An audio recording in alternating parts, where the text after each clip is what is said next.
Consequences of cul-de-sacs. People on one street in Westchester say they've been left holding the bag. Good evening, I'm Tim Callahan. And I'm Jackie Parks. Newly constructed cul-de-sacs have popped up on all the so-called tree streets in Westchester, except one.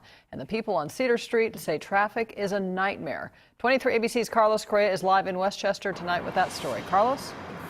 During the afternoon rush, traffic on 24th Street can get really backed up, and people leaving here on Cedar Street say some of that traffic is spilling over to their block, making it a very dangerous place to live.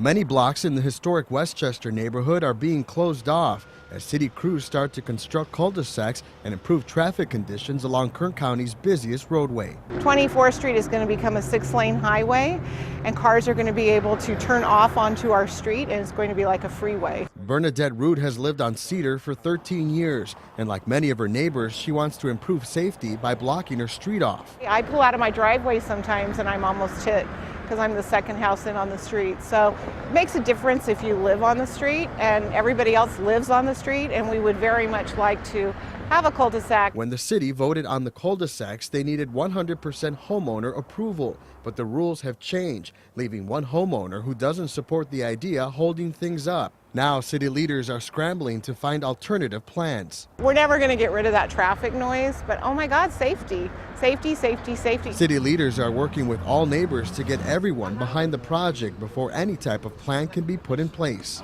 The cul-de-sac would create an atmosphere where people wouldn't be fearful that their children were going to be hit on the street. Some of the ideas on the table include reducing the size of the cul-de-sac. Leaders are also drafting other options that would make all neighbors happy. Those of us who live here full-time know that this is imperative for us to keep our neighborhood a real neighborhood, to keep it safe.